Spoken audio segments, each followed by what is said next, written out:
Bienvenidos sean ustedes a la tercera clase del módulo de biología celular. Mi nombre es Oliver Villalobos, soy estudiante del segundo año de medicina en la Universidad de Carabobo y Aragua y actualmente me desempeño como preparador de la materia de histología en el curso intensivo de anatomía de histología.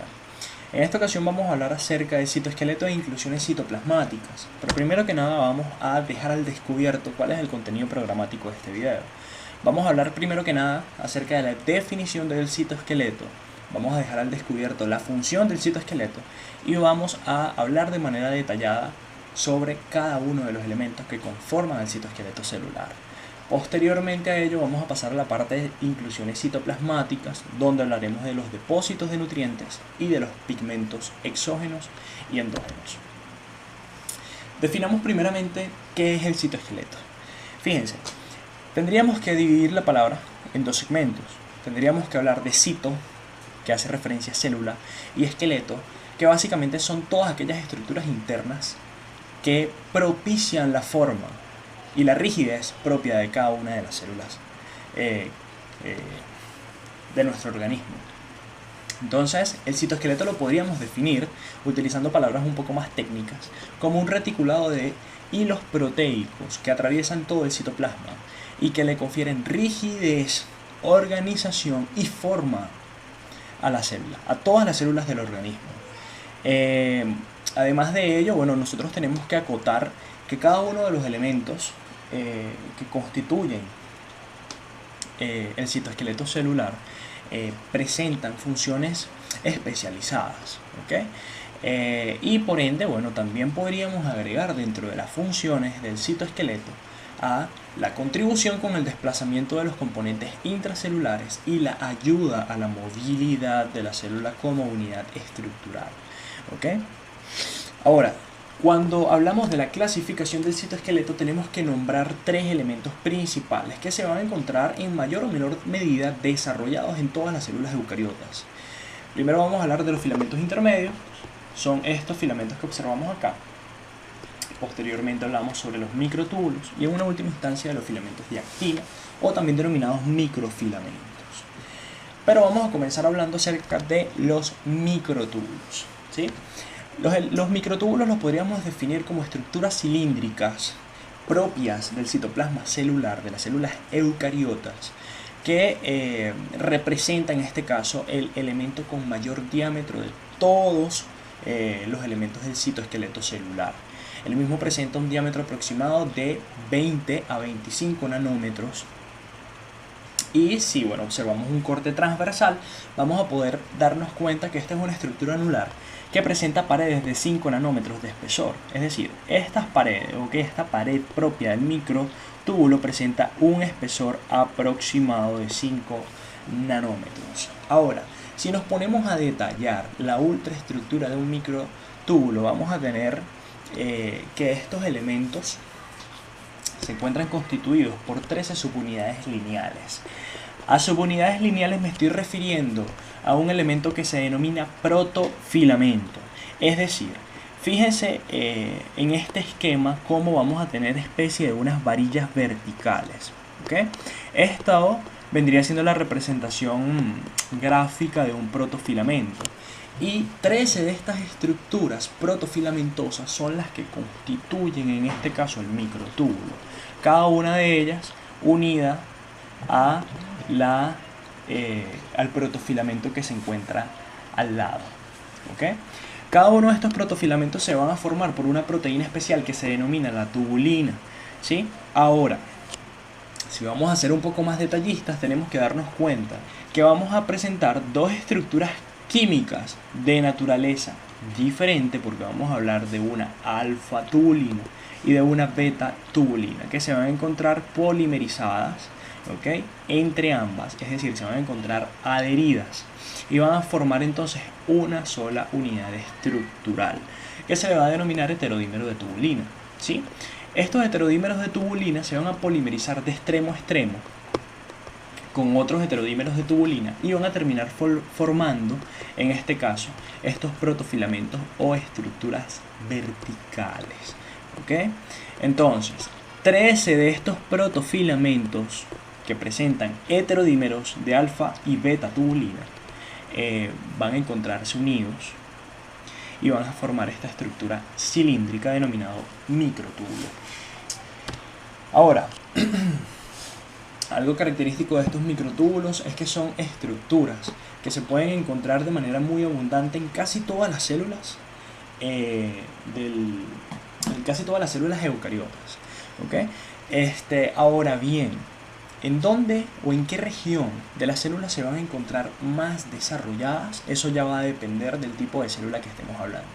Puesto que vamos a encontrar microtúbulos que van a formar parte de lo que vendría siendo el cuerpo basal y el axonema de los cilios, que ya los vamos a hablar más adelante, lo vamos a detallar de manera precisa. Y por otro lado también vamos a encontrar algunos microtúbulos que juegan un papel fundamental en el transporte axónico. Entonces, esto quiere decir que estos microtúbulos van a estar muy desarrollados sobre todo en las neuronas y más específicamente en el axón de las neuronas. Y ya vamos a explicarles por qué pasa esto. Otra de las regiones que presentan grandes cantidades de microtúbulos en las demás células eucariotas en este caso es el centrosoma, puesto que el centrosoma en este caso presenta una pequeña estructura que se denomina el centriolo, y este centriolo a su vez presenta una serie de estructuras densas de material granular que se encuentran periféricamente a este centriolo y que están constituidos por una tubulina especial. Esa tubulina se denomina gamma tubulina. Ahora, ustedes se preguntarán si no están muy enterados acerca de esta materia de histología, ¿qué es el centrosoma? El centrosoma es simple y llanamente una región que se encuentra entre el núcleo celular y lo que vendría siendo el aparato de Golgi, uno de los organoides celulares más importantes de todas las células eucariotas. Básicamente este centrosoma es donde se alberga principalmente el centriolo y el material granular que funciona como un satélite, que en este caso es la gamma, o que está constituido en este caso por gamma tubulina. Ahora, básicamente esta gamma tubulina es la que va a funcionar como centro organizador de microtúbulos, es decir, que es justamente en este punto donde los microtúbulos van a converger. Muchos de los microtúbulos del cuerpo celular, por ejemplo de una neurona, van a ir dirigidos hacia este centrosoma, ¿okay? En dirección a lo que vendría siendo el centriolo, ¿sí? Y básicamente esta gamma tubulina es básicamente la que le va a proporcionar tanto la polaridad como la dirección, la orientación y la organización de cada uno de estos microtúbulos. Fíjense cómo tenemos este esquema en donde todo lo azul corresponde al citoplasma celular, estas estructuras rosadas largas corresponden a los microtúbulos y estas estructuras cilíndricas que observamos acá corresponden a los centriolos, con su respectivo material granular de gamma tubulina. Esto que observamos acá es el núcleo y precisamente a este punto donde tengo el cursor más o menos estaría el aparato de Golgi, es decir, esto es centrosoma, ¿ok? Fíjense cómo todos los microtúbulos convergen hacia un mismo sitio en dirección hacia lo que vendría siendo el centriolo, ¿sí? Aquí es donde se van a organizar a todos los microtúbulos del cuerpo celular, ¿okay? Se le va a otorgar polaridad, se va a aumentar la cantidad de microtúbulos que componen a la célula de acuerdo a las necesidades propias de ella, se le va a dar orientación y dirección a cada uno de los microtúbulos ya formados, ¿okay? Ya dicho esto, me gustaría acotar que los microtúbulos son estructuras muy lábiles. ¿A qué se refiere con estructuras lábiles? Lábiles quiere decir que son estructuras frágiles, son estructuras que están en un constante dinamismo. Es decir, un microtúbulo formado tiene la capacidad de poder crecer en longitud o en su defecto disminuir su tamaño. Y esto se debe precisamente al dinamismo que estoy mencionando, puesto que estos microtúbulos presentan dos extremos, ¿okay? Vamos a observar un extremo positivo que es capaz de ensamblar nuevas unidades de heterodímeros de tubulina. Es decir, por ejemplo, si tenemos heterodímeros de tubulina en el citoplasma, cada vez que la célula requiera un aumento del tamaño de los microtúbulos, estos heterodímeros se van a ensamblar en este polo positivo, mientras que vamos a tener un polo negativo que en este caso va o tiene la capacidad de poder eliminar esas estructuras o esos heterodímeros que están formando el microtúbulo propiamente dicho y acortar la longitud del mismo. Por eso yo digo que estas estructuras son estructuras dinámicas que están en un constante desarrollo. ¿Ok? Ahora, la vida media de un microtúbulo es generalmente 10 minutos. Entonces imagínense a qué velocidad se da ese recambio de longitud propio de cada uno de los microtúbulos. ¿Ok? Es básicamente un proceso muy rápido. ¿Ok? Otra cosa que es muy importante acotar, el extremo positivo de un microtúbulo siempre va distal a lo que vendría siendo el centrosoma. Para que se vayan ubicando, es muy importante que ustedes tengan esto en claro. El extremo negativo va a ir orientado hacia el centrosoma propiamente dicho, y el extremo positivo, el polo positivo en este caso, va a ser el que está orientado hacia la periferia. ¿Ok? Ahora, para que esto pase, para que haya este dinamismo en la constitución de un microtúbulo, tiene que existir una serie de proteínas que ayuden a agregar o en su defecto a eliminar heterodímeros de tubulina, ¿sí? Para ello vamos a encontrar dos tipos de proteínas específicas. La primera de ellas son las MAP, ¿okay? Que se van a encargar de llevar a cabo un proceso de estabilización, es decir, van a disminuir la tendencia a la despolimerización. Vamos a definir ese concepto. Despolimerización es lo contrario a ensamblaje. Es decir, cuando hablamos de despolimerización, estamos hablando de un proceso en donde se desprenden heterodímeros de tubulina, ¿sí? Entonces, estas MAP básicamente lo que hacen es disminuir esa tendencia a la despolimerización. Por ende, estabiliza al microtúbulo, evita que se desprendan algunos segmentos del microtúbulo ya formado. ¿Okay? De esto se encarga el MAP, que es una proteína asociada al microtúbulo. Por otro lado, vamos a encontrar la catastrofina, que es en este caso la proteína antagónica a la MAP. Básicamente este se va a encargar de aumentar la despolimerización del microtúbulo. ¿Okay? Es decir, fíjense aquí cómo la catastrofina causa en este caso la despolimerización de los heterodímeros de tubulina. Está separando los heterodímeros de tubulina que ya estaban ensamblados en el microtúbulo. ¿Okay? Por ende, esta catastrofina es la que permite regular el tamaño de un microtúbulo, disminuyendo su longitud. ¿Okay? Ahora, por otro lado, es muy importante que ustedes entiendan que es un casquete GTP o GTP cap. ¿Okay? Esto que ustedes observan acá. El GTP cap es simple y llanamente una proteína que se ensambla específicamente en la parte más distal del microtúbulo, es decir, en el polo positivo.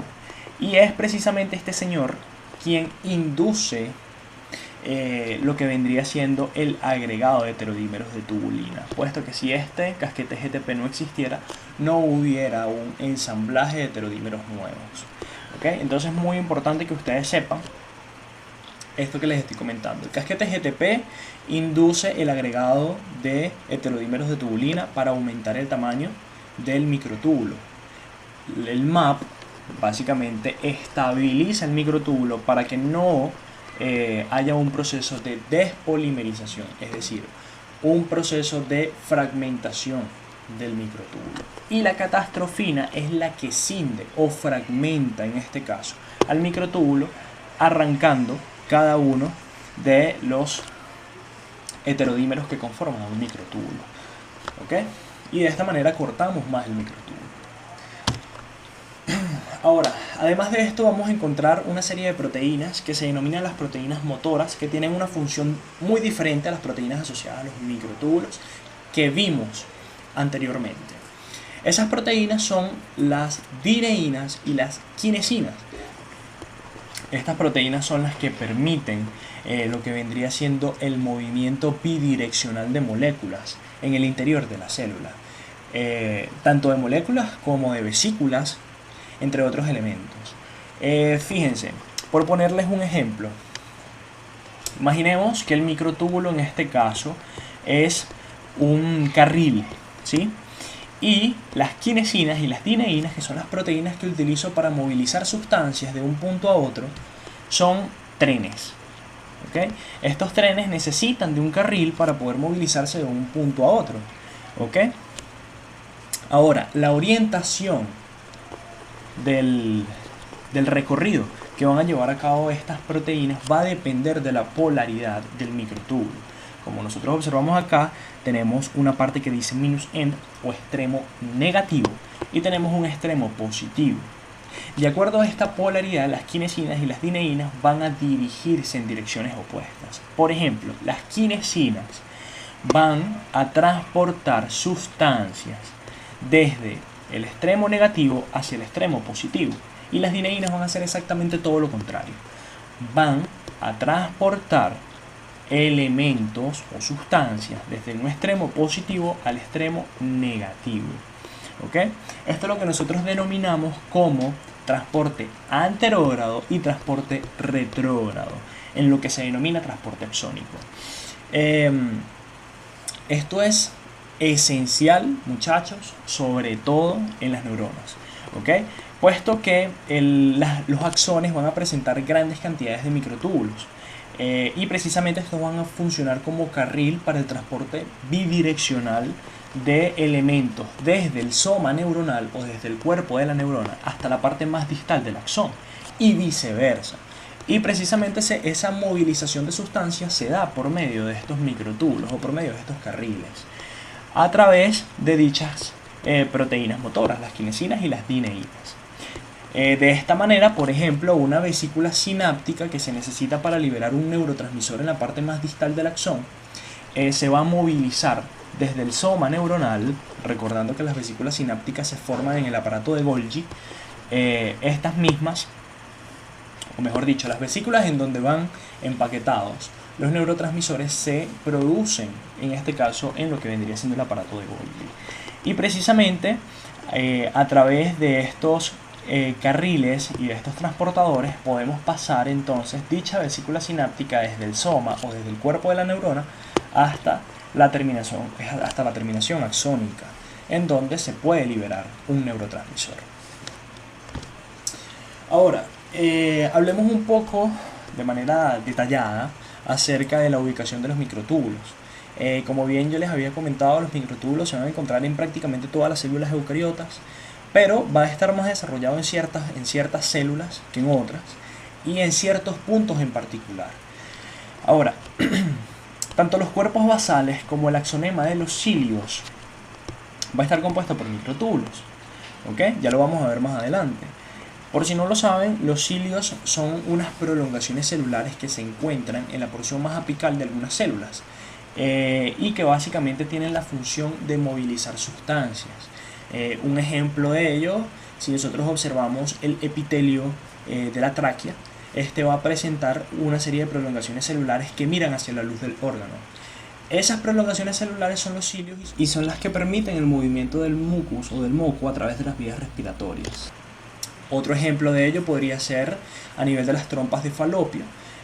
Precisamente a nivel de las trompas de Falopio existen una serie de células que presentan estas prolongaciones que permiten movilizar el ovocito desde la ampolla uterina, que es el sitio donde llega el ovocito después de la ovulación, hasta lo que vendría siendo el cuerpo uterino. Esto por darles un ejemplo. Ya vamos a hablar de manera más detallada acerca del cuerpo basal y del axonema de los cilios. Por otro lado, las fibras del uso cromático de la mitosis, esto lo vamos a ver de manera muy detallada a nivel de lo que vendría siendo núcleo, cuando hablemos de núcleo y cuando hablemos de ciclo celular. Pero les adelanto que es más o menos esto. Fíjense, esto que ustedes observan acá, estas estructuras horizontales corresponden a los centriolos observados en microscopía electrónica, y estas pequeñas barras verticales que observan acá corresponden a una serie de microtúbulos, ¿sí? De por sí los centriolos están formados por microtúbulos y estas estructuras verticales que les estoy mencionando también están formados por microtúbulos y son los que van a mediar la separación del material genético en forma de cromosomas para las dos células hijas. Como ya les había comentado al principio, en algunas regiones está un poquito más desarrollado, puesto que cumplen funciones específicas. Ahora, hablemos un poco acerca de los centriolos. ¿Qué son los centriolos? Los centriolos son simple y llanamente una serie de cuerpos citoplasmáticos cortos de forma cilíndrica. Cada uno de ellos se encuentra pareados y pueden ser visibles al microscopio óptico. En este caso tenemos acá un centriolo. Fíjense cómo es una estructura cilíndrica, ¿ok? Y tenemos que darnos cuenta que todas estas estructuras amarillas que convergen en dirección al centriolo corresponden a los microtúbulos. Esto es un microtúbulo, esto es un microtúbulo, esto es un microtúbulo. Todas estas estructuras son microtúbulos que están convergiendo hacia la zona de los centriolos. ¿Okay? Ahora, se localizan cerca del núcleo, rodeados parcialmente por el aparato de Golgi, es lo que yo les estaba comentando. Esa es la región denominada centrosoma, que alberga el centriolo propiamente dicho. Y el mismo se compone en este caso de 9 tripletes de microtúbulos que se encuentran orientados en una dirección paralela al eje longitudinal de la organela. Todos los microtúbulos, fíjense que presentan una misma orientación, aquí los podremos observar. Ahora, estos microtúbulos también juegan un papel fundamental en la constitución de los cuerpos basales y de los axonemas, como ya les había comentado anteriormente. Fíjense. Esto que ustedes observan acá es una representación gráfica de un cilio o de una prolongación citoplasmática, de una prolongación apical citoplasmática de una célula. ¿Okay? Fíjense, estos cilios son elementos con movimiento que permiten desplazar sustancias en la luz de los órganos. ¿Okay? Ahora, ¿cómo se producen estos cilios? Cada uno de ellos se va a formar en este caso por un cuerpo basal, el cual básicamente se da por medio de la migración de un grupo de microtúbulos hacia la zona apical de la célula, y por medio de su replicación se logra formar lo que vendría siendo el cuerpo basal propio de este cilio. Posteriormente, por medio de la replicación de esos microtúbulos se logra formar o ensamblar lo que vendría siendo el axonema o el cuerpo del cilio propiamente dicho. Supongamos que el cuerpo basal es el piso y el axonema en este caso es el cuerpo propiamente dicho. ¿Okay? Ahora, existe una diferencia ultraestructural en los microtúbulos del cuerpo basal y el axonema, y es simple y llanamente la cantidad. Los cuerpos basales básicamente van a estar constituidos por 9 tripletes de microtúbulos que se encuentran unidos entre sí y de esta manera constituyen el piso del cilio o el cuerpo basal. Fíjense, si nosotros empezamos a contar, aquí hay un microtúbulo, aquí hay otro microtúbulo y aquí hay otro microtúbulo. Esto es un triplete. Y si contamos todos los tripletes que existen en este cuerpo basal, comenzaremos como 1, 2, 3, 4, 5, 6, 7, 8, 9. Aquí hay 9 tripletes de microtúbulos, cada uno de ellos anexos a un microtúbulo central. Y esto es lo que termina constituyendo el cuerpo basal de un cilio.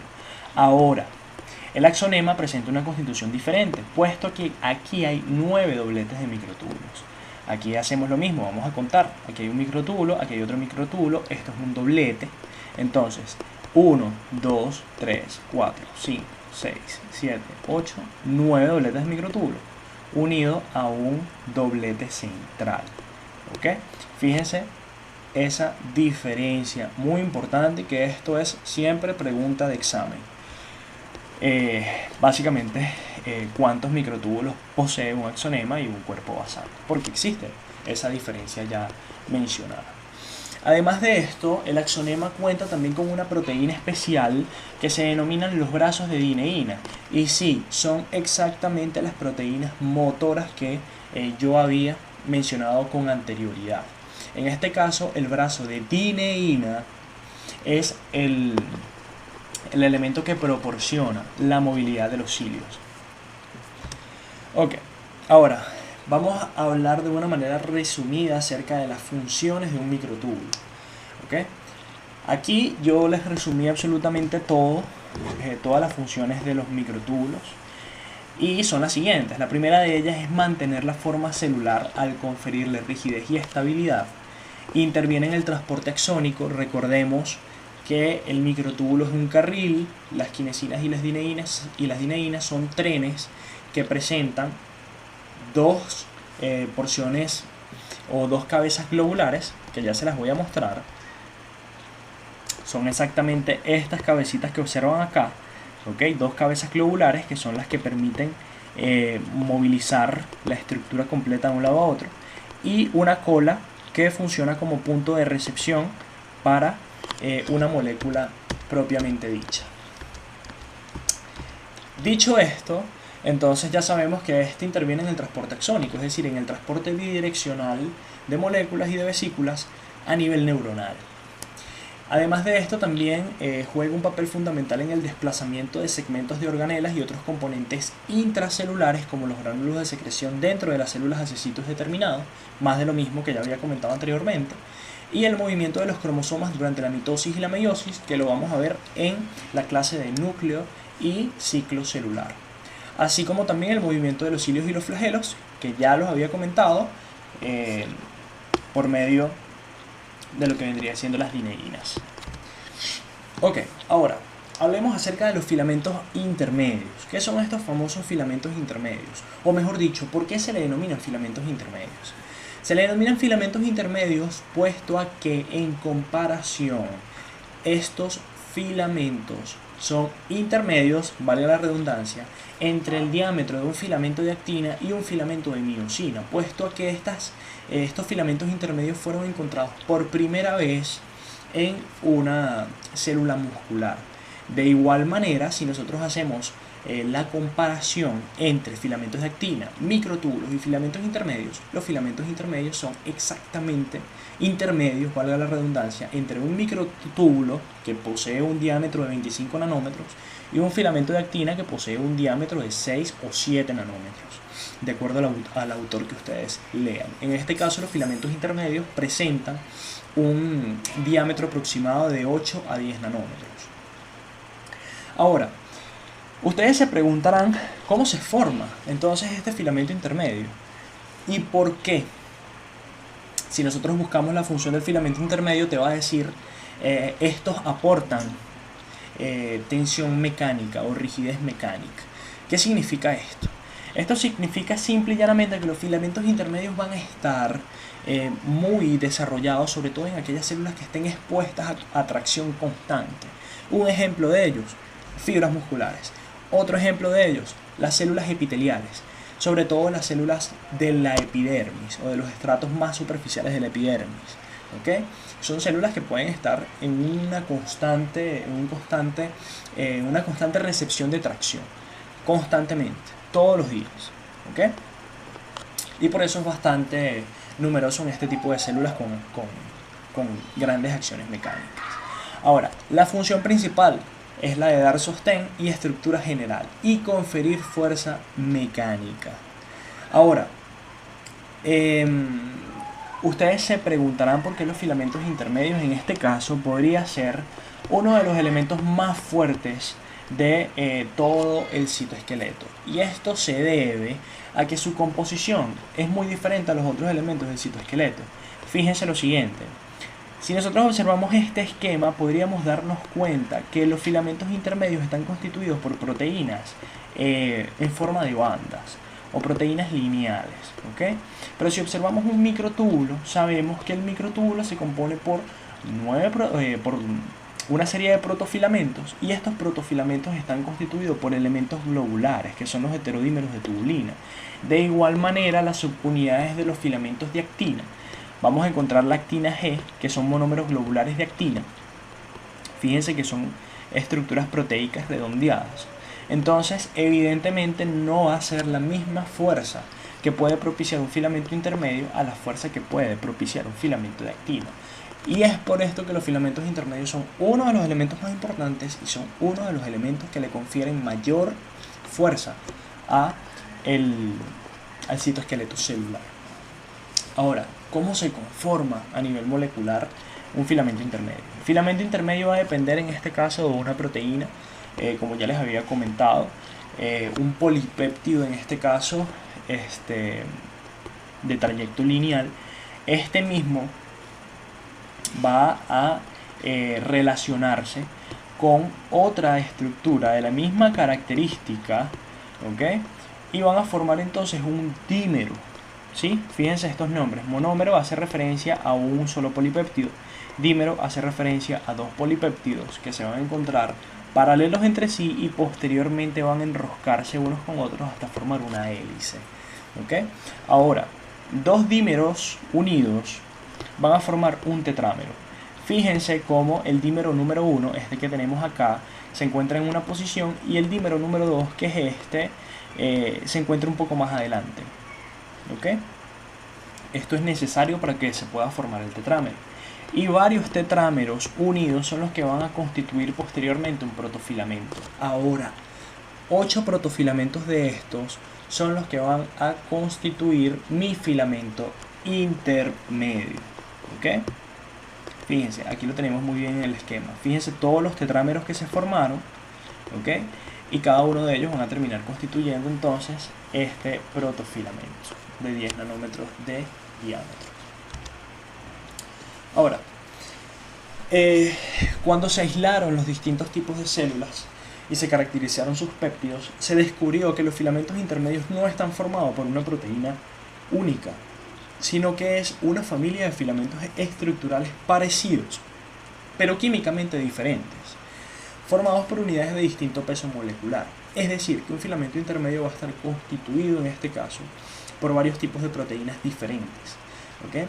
Y gracias a esto es que se va a poder clasificar a los filamentos intermedios en varios subgrupos, de acuerdo a su constitución química, que lo vamos a ver a continuación. Fíjense lo siguiente, aquí tenemos un cuadro, les hice un cuadro bastante resumido acerca de todo esto que les estoy comentando. Esta columna que vemos acá va a nombrar el tipo de filamento de acuerdo a su naturaleza química. Tenemos los filamentos de queratina, porque posee una proteína o está constituido por la proteína queratina. Tenemos los filamentos de desmina, que es otra proteína, los filamentos de vimentina, y así sucesivamente. Posteriormente evaluaremos la ubicación y la función de cada una de ellas, que generalmente siempre es la misma, ¿ok? Ahora, la ubicación de los filamentos de queratina, que es el primer punto, se va a encontrar más que todo en las células epiteliales, ¿ok? Y más específicamente en la epidermis, puesto que las células más superficiales de la epidermis son células que, como yo les había comentado, están expuestas constantemente a acciones mecánicas. Entonces, estos requieren de una serie de filamentos en su citoplasma que le confieran bastante tensión y bastante fuerza, ¿ok? Y esto lo hacen exactamente los filamentos de queratina. Y bueno, a medida de que el estrato se hace cada vez más superficial, mayor es la cantidad de filamentos de queratina que se van a encontrar en el interior de estas células epiteliales. Ahora, el nombre que se le va a dar, de acuerdo a su ubicación, en este caso es la tonofibrila. Cuando observemos un epitelio plano estratificado correspondiente a la epidermis y observemos esas estructuras en forma de estriaciones, las vamos a denominar como tonofibrila. Ya vamos a ver una foto de ella más adelante. La función aporta tensión mecánica y cada uno de estos filamentos de queratina van a terminar en desmosomas, que son simple y llanamente complejos de unión intercelulares que permiten la cohesión entre las células epiteliales, ¿ok? Por otro lado tenemos los filamentos de desmina, los vamos a encontrar más que todos en las células o fibras musculares, lisas, estriadas esqueléticas y estriadas cardíacas, ¿ok?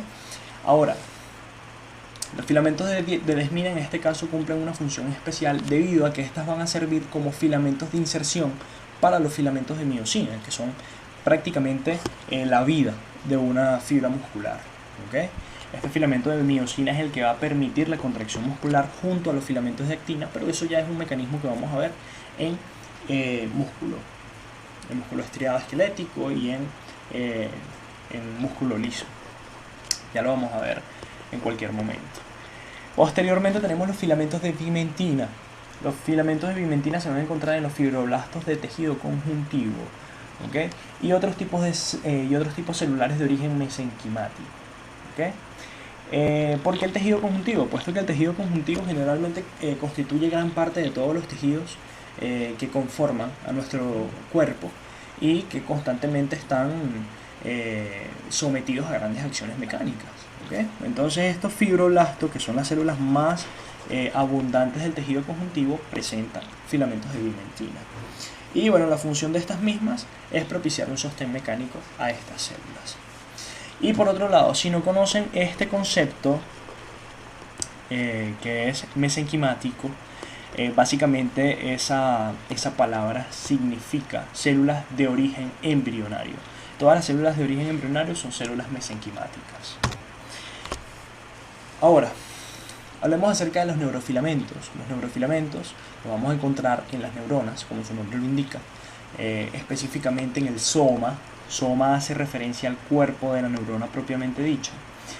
Al axón, ¿sí? Que son las prolongaciones, ¿okay? Tanto el axón y las dendritas, que básicamente son prolongaciones del soma neuronal, ¿okay? La función de ellas va a ser la de propiciar sostén mecánico, sobre todo en el axón. Ahora, observamos a lo que vendrían siendo los filamentos gliales, que van a estar constituidos por una proteína especial denominada proteína ácida fibrilar glial, ¿okay? Este tipo de filamentos son muy abundantes en los astrocitos, ¿okay? Cuando vean sistema nervioso se van a dar cuenta que existen unas células de sostén del tejido nervioso que se denominan astrocitos, que tienen funciones muy variadas, ¿okay? Y estos astrocitos presentan en este caso en su composición interna filamentos gliales constituidos por esa proteína en particular, y es considerado un filamento intermedio. La función de ellos, bueno, aportar sostén mecánico y conferir rigidez. Y en una última instancia tenemos elementos muy importantes que se denominan las láminas. Las láminas las vamos a encontrar en la cara interna del nucleolema, ¿ok? Es decir, el núcleo en este caso, si nosotros lo vemos desde un punto de vista ultraestructural, eso lo vamos a ver más detalladamente en el video de núcleo, vamos a darnos cuenta que la membrana que delimita el núcleo está constituido por dos láminas, ¿okay? O dos segmentos, dos membranas. Una membrana externa que comunica con el citosol o el citoplasma y una membrana interna que comunica en este caso con todo lo que se encuentra en el interior del núcleo. Específicamente, esa membrana interna, en su cara interna, presenta una serie de estructuras o un reticulado interno que corresponde a estas famosas láminas, que le van a conferir forma y rigidez al núcleo. Permiten dejar libre lo que vendría siendo el material genético en forma de cromosomas al momento de producirse lo que vendría siendo la división celular. De todos modos, esto lo vamos a ver más adelante, ¿sí? Es un mecanismo de ensamblaje y de desarme propio de las láminas para poder dejar libre el material genético durante la división celular. Ahora, fíjense, esto que observamos acá es el estrato espinoso del epidermis. Cuando vean piel, se van a dar cuenta que básicamente la piel, valga la redundancia, está constituida por numerosos estratos o numerosas capas celulares, ¿okay? Vamos a encontrar aproximadamente 6 capas, si no me equivoco. Y esto que estamos observando es una de ellas, que corresponde al estrato espinoso del epidermis. Estas estructuras que ustedes observan como pequeñas estriaciones, ¿okay? En el citoplasma de las células que la componen son las famosas tonofibrillas, ¿okay? Constituidos por filamentos de queratina. Por otro lado, aquí tenemos entonces un preparado observado con un microscopio de fluorescencia, en donde estamos observando fibroblastos de tejido conjuntivo que presentan los filamentos intermedios de vimentina, filamentos de vimentina. Y por otro lado, aquí tenemos una neurona correspondiente al cerebelo, que fíjense que presenta en su interior un número bastante abundante de filamentos intermedios que presentan transcursos bastante desordenados, ¿okay? Y esto es propio de estos neurofilamentos en este preparado. Y por otro lado, bueno, fíjense, todo esto que nosotros observamos acá, ¿okay? En el citoplasma celular, corresponde a los neurofilamentos de una motoneurona del asta anterior de la médula espinal. Estos dos preparados están teñidos con impregnación argéntica. ¿Okay? En una última instancia, bueno, tenemos este astrocito, que son las células que ya les había comentado que son propias del tejido nervioso, y que en este caso son células de sostén, que tienen funciones variadas, y que dentro de su constitución existen los famosos filamentos gliales, que son todas estas estructuras que observamos acá en el citoplasma. Ok, ahora vamos a darle una aplicación clínica a todo esto que estamos viendo.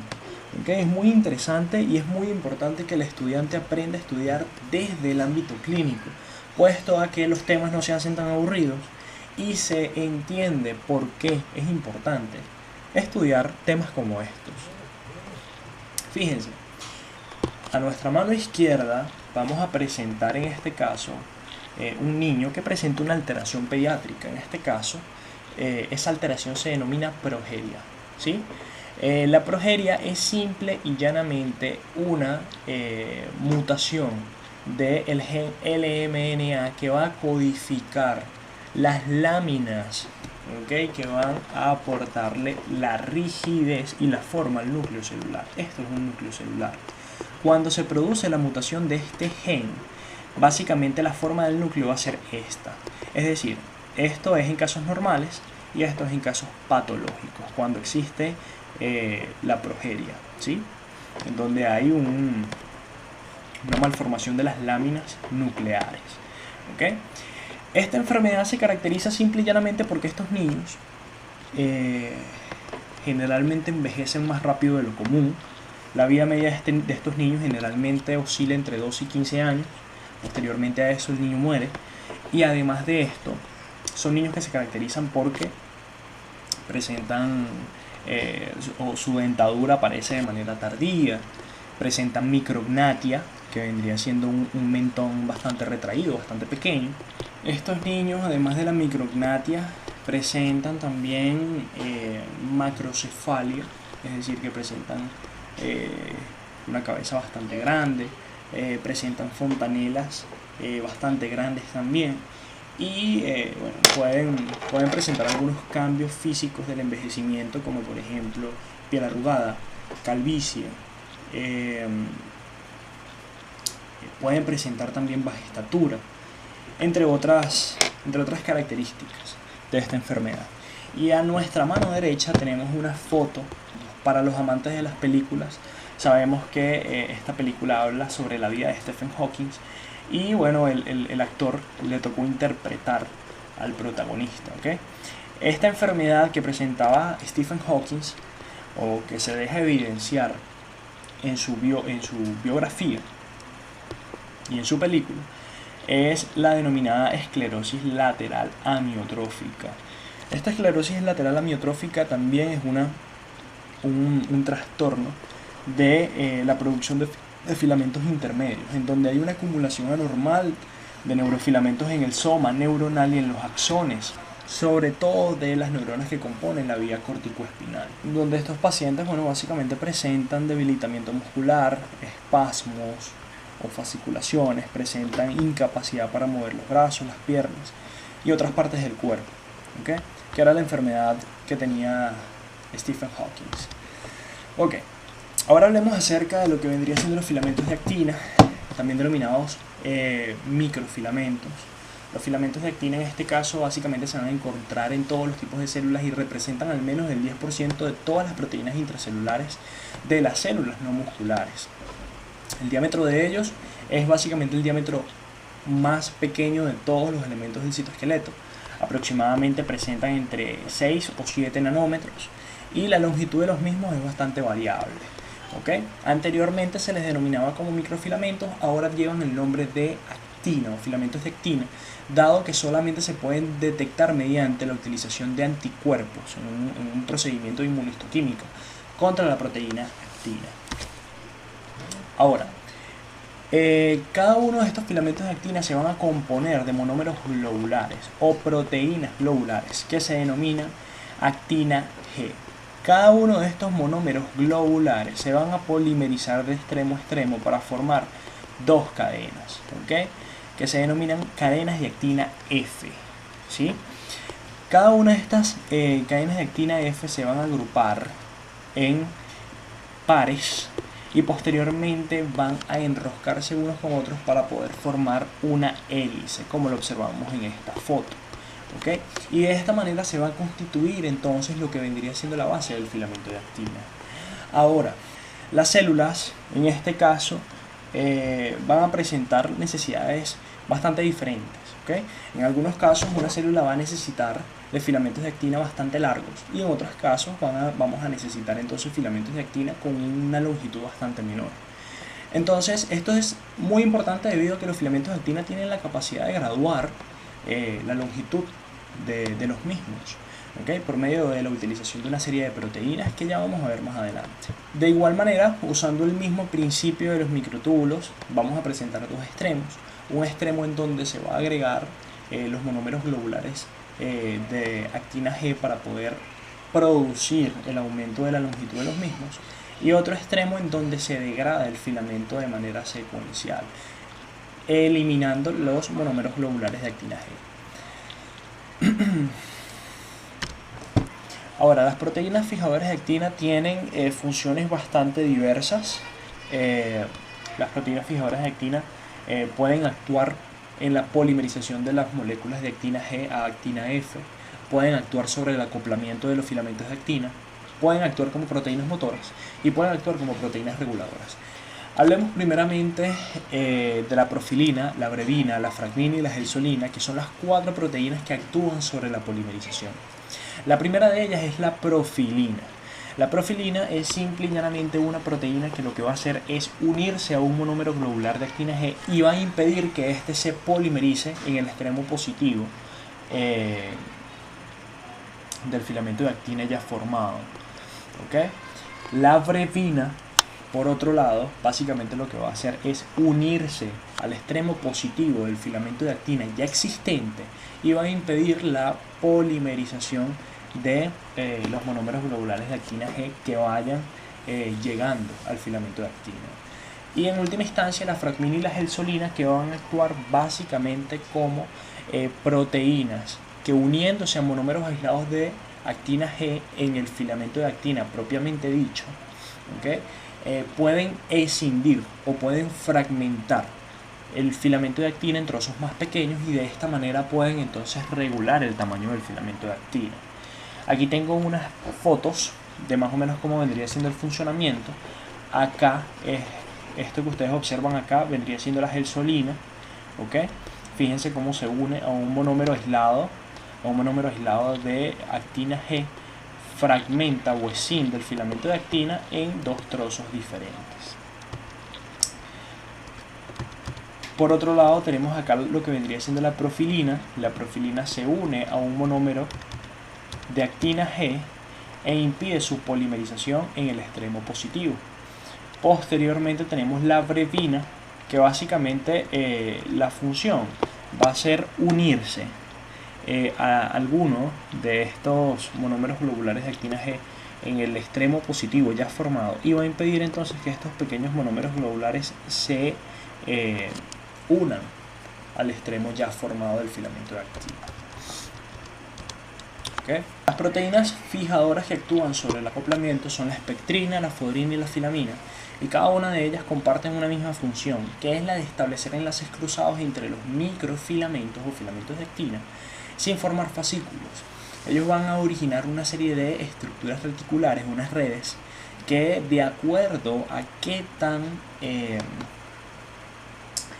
desarrollados estén, pueden dar características del citoplasma de gel muy laxo o muy espeso, ¿sí? Es decir, qué tan abundante, de acuerdo a qué tan abundantes sean estas redes formadas por espectrina, fodrina y filamina, se pueden dar características del citoplasma un poco diferentes. La función de estos filamentos va a ser brindar sostén mecánico a la superficie celular y también interviene en la modificación de la forma celular y en distintas formas de movimientos. Lo vamos a encontrar en el citoesqueleto de los eritrocitos. Fíjense este esquema en donde esto que ustedes observan acá, fíjense, esto vendría siendo la membrana celular o el plasmalema. Esto que ustedes observan acá es un filamento de actina que está representado también por estas estructuras rojas, ¿okay? Y esto vendría siendo la espectrina, ¿sí? Que es la proteína fijadora que estamos hablando, junto a la fibroina y la filamina. Básicamente lo que van a formar son estas estructuras reticulares entre los filamentos de actina, ¿okay? Sin la necesidad de formar fascículos, solamente estructuras reticulares.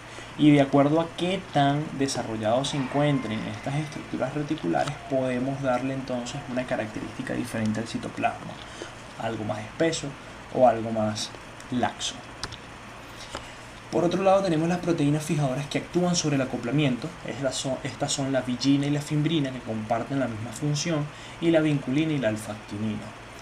La vigina y la fimbrina básicamente tienen la función de unir filamentos de actina que tengan un transcurso paralelo y van a formar una serie de enlaces rígidos, o de haces rígidos, perdón, que atraviesan el endoplasma y le van a conferir sostén mecánico a ciertas zonas localizadas, así como que van a conferir rigidez a las evaginaciones citoplasmáticas, que son las denominadas microvellosidades, y así se forma un tipo especial de filamento denominado fibra tensional o de estrés. ¿Okay?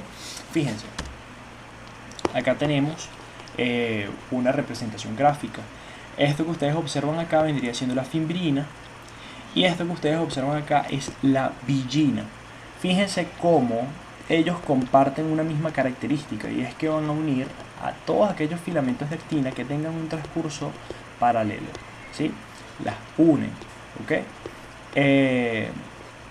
Y por otro lado, bueno, vamos a encontrar la vinculina y la alfa-actinina, que tienen más que todo una función de unión entre el filamento de actina y la membrana citoplasmática.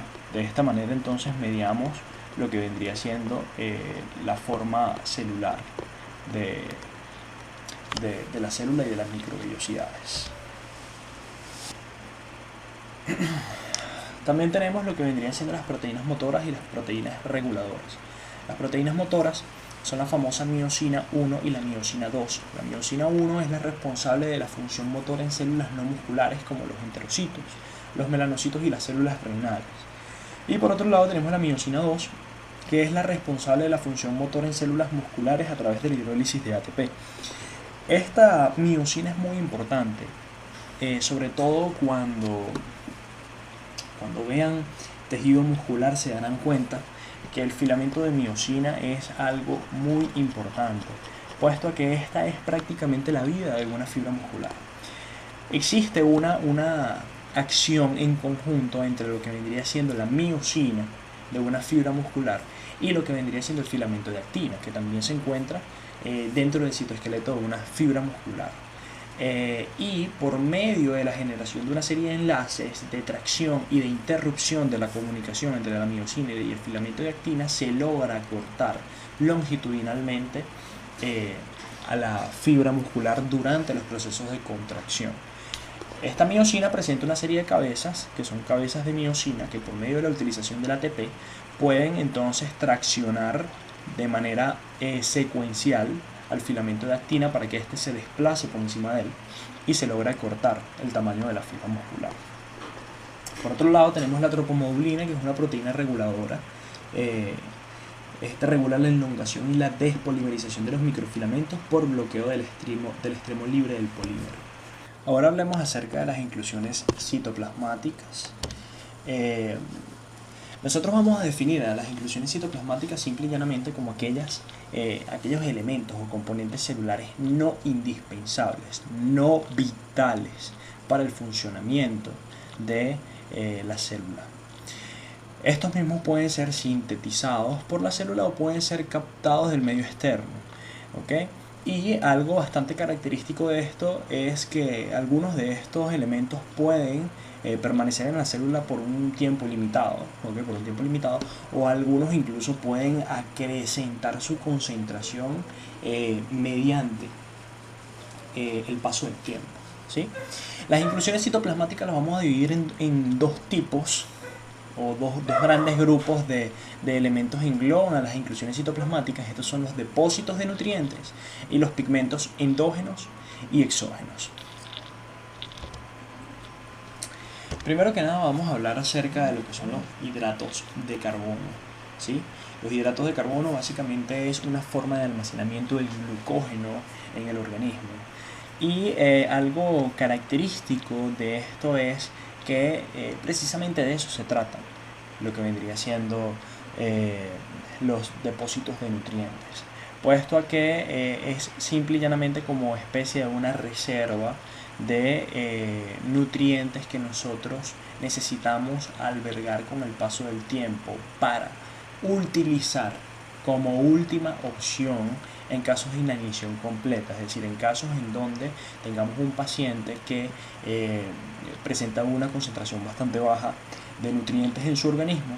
Entonces el cuerpo necesita, en este caso, de ese almacén para poder efectuar entonces lo que vendría siendo esos mecanismos de compensación, ¿sí? En este caso el glucógeno se va a almacenar más que todo a nivel de las células hepáticas, en los hepatocitos, en el hígado y también en el músculo estriado, ¿sí? Este glucógeno se caracteriza principalmente porque por medio de la secreción de una hormona en particular, que es el glucagón, se puede transformar este glucógeno almacenado en glucosa libre que pueda ser transportada a través de las vías sanguíneas hacia los demás tejidos del cuerpo. He allí la importancia de los depósitos de nutrientes, he allí la importancia de los hidratos de carbono almacenados en el individuo.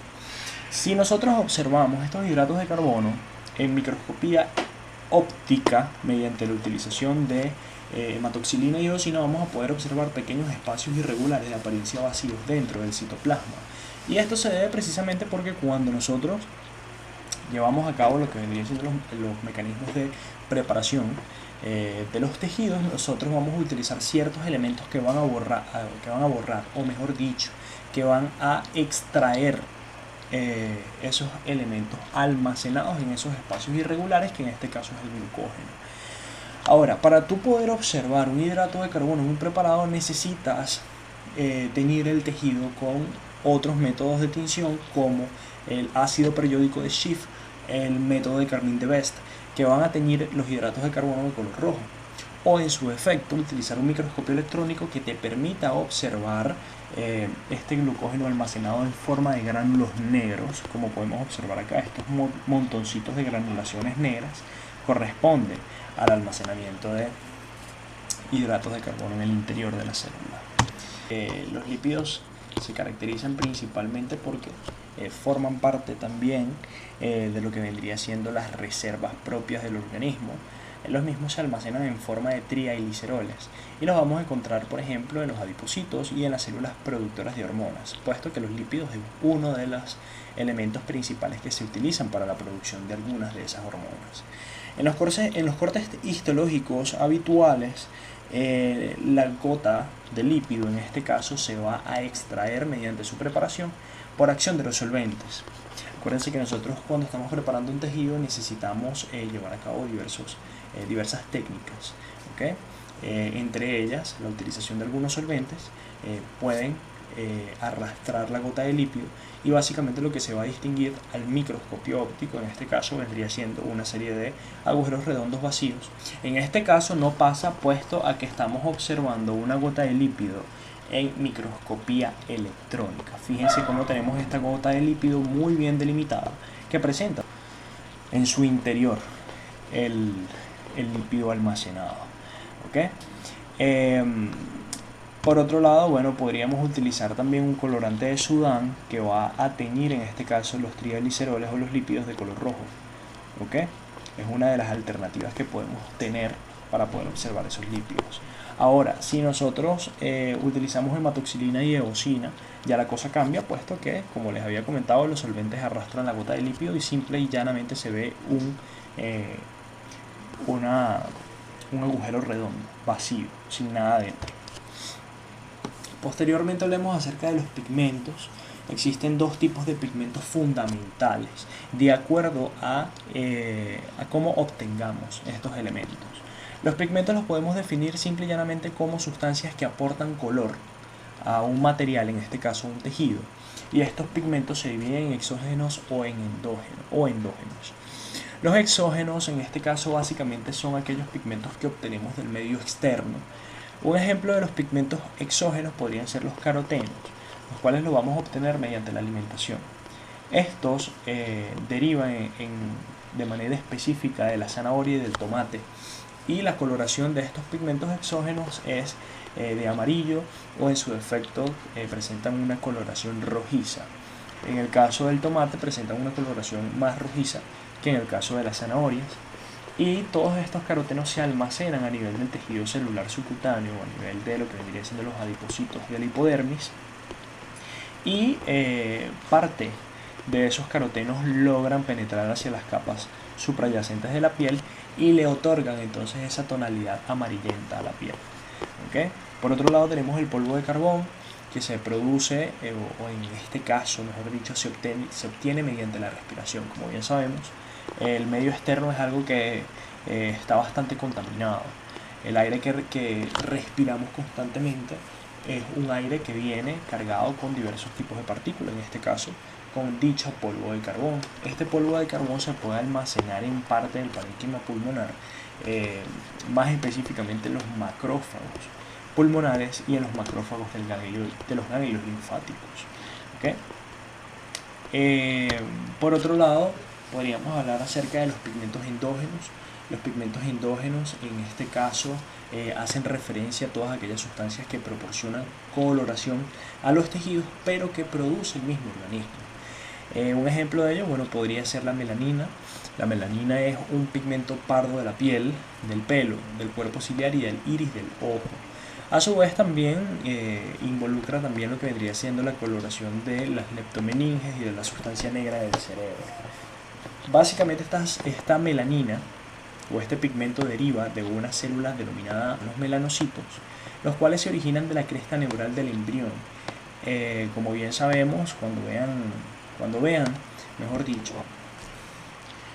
embriología se van a dar cuenta que existe un tejido que se forma durante la etapa de la gestación que se denomina la cresta neural, un conjunto de células que migran hacia diversas zonas, en específico, o de manera más específica migran hacia la piel y hacia otros sitios, como por ejemplo hacia el globo ocular, hacia lo que posteriormente vendría siendo el pelo. ¿Okay? Cada uno de estos melanocitos comienzan a producir la melanina que nos va a ayudar a darle color a nuestros respectivos tejidos. La melanina se forma por medio de la utilización de un organoide especializado de los melanocitos denominado melanosoma. Posteriormente tenemos la hemosiderina y la lipofucina. La hemosiderina es básicamente un producto de la degradación de la hemoglobina. Como bien sabemos, los glóbulos rojos tienen una vida media de 120 días. Posterior a ello, estos glóbulos rojos llegan a una etapa en donde están tan envejecidos que necesitan ser eliminados del torrente sanguíneo. Cuando esto pasa, básicamente esa hemoglobina que se almacenaba en el interior del glóbulo rojo se degrada para formar bilirrubina y para formar también este pigmento pardo dorado denominado hemosiderina, que se va a almacenar en las células fagocíticas. ¿Okay? Como en el caso de los macrófagos alveolares, los macrófagos tímicos, los macrófagos de la médula ósea. Por otro lado tenemos la lipofucina, que es un pigmento pardo que se almacena en forma de cúmulos en el interior de las células nerviosas y las células hepáticas.